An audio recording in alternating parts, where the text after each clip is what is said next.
You know what's funny?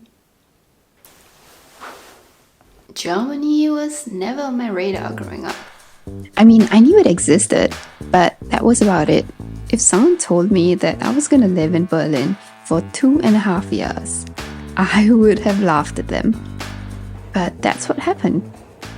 In these years, I've had moments of totally loving Berlin.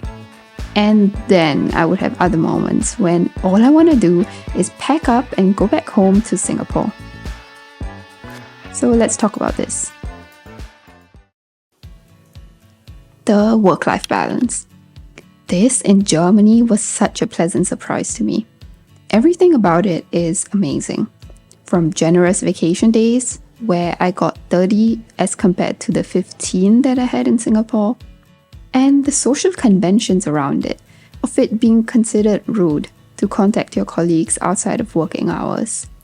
It's also incredible and pretty different to my experience in Singapore. It made me realize that work-life balance doesn't mean that you don't work enough. Instead, you don't have to work to the point of a burnout. You don't lose out on other aspects to your life like family, friends, hobbies. And with this balanced approach, you're much happier and in turn, a better employee. As much as I love the working culture, I really don't like the unreliable nature of public transportation. Now, I've come to realize that my experience being from Singapore is significantly different to that of my peers from other countries. I come from a country with incredible public transportation. If a train says that it's going to come in 3 minutes, it will come in 3 minutes. It's also much smaller than Germany, so I won't be comparing the two countries. But after growing up with such a reliable system, it's incredibly frustrating to have countless experiences in Germany of the trains getting delayed, cancelled, maintenance, and strikes. In my first year, I used to get so annoyed and frustrated every time a train was delayed. But now, I just laugh. I also totally understand that it's not easy for people who are working on the trains either. So it's annoying to me, but probably equally annoying to them. The public transportation may not be up to my expectations, but the social security and the workers' right kind of make up for it.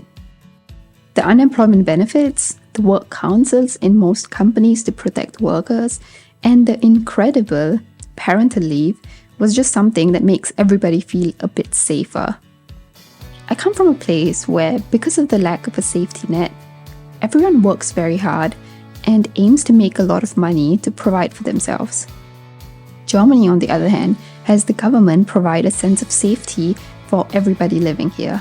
So instead of worrying about a safety net, we can then start focusing on other parts of life than money, like work-life balance, happiness, or mental health.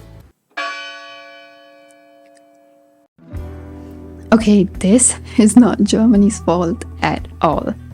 But if you come from a tropical climate like I did, and suddenly find yourself in a country with 4 seasons, it gets tough. This is my 3rd winter here, and it does get easier every year. I finally learned how to dress up, keep myself warm, and am not too surprised with the lack of sun anymore.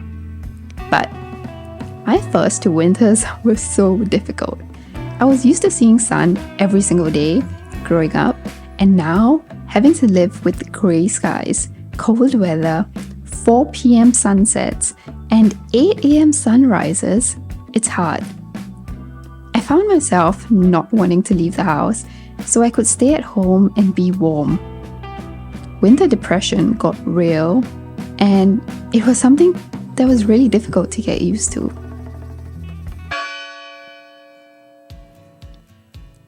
I'm lactose intolerant, so this is important to me. In Germany, it is incredibly easy to find alternatives for all food tolerances, preferences, or allergies. I live in Berlin, so I might be a bit biased here, and I'm not sure how it works in other cities.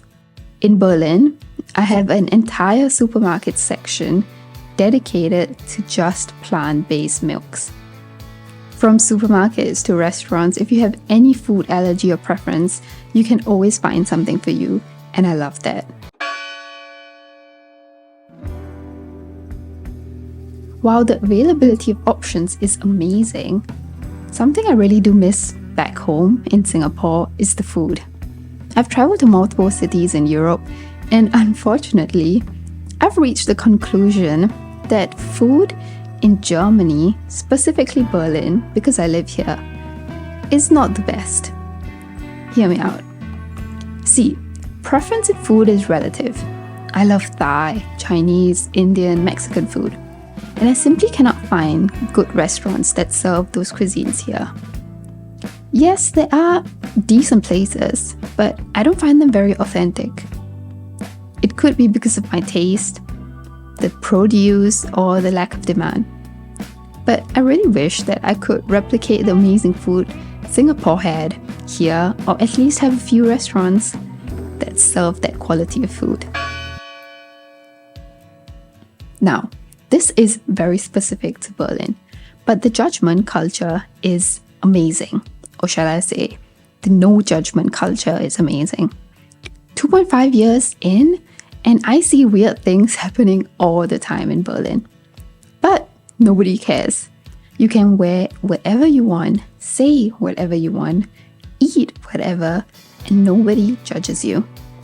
It's so nice to live in an environment with little to no judgment, where you can openly express yourself without feeling judgment or scrutiny from the public or people around you.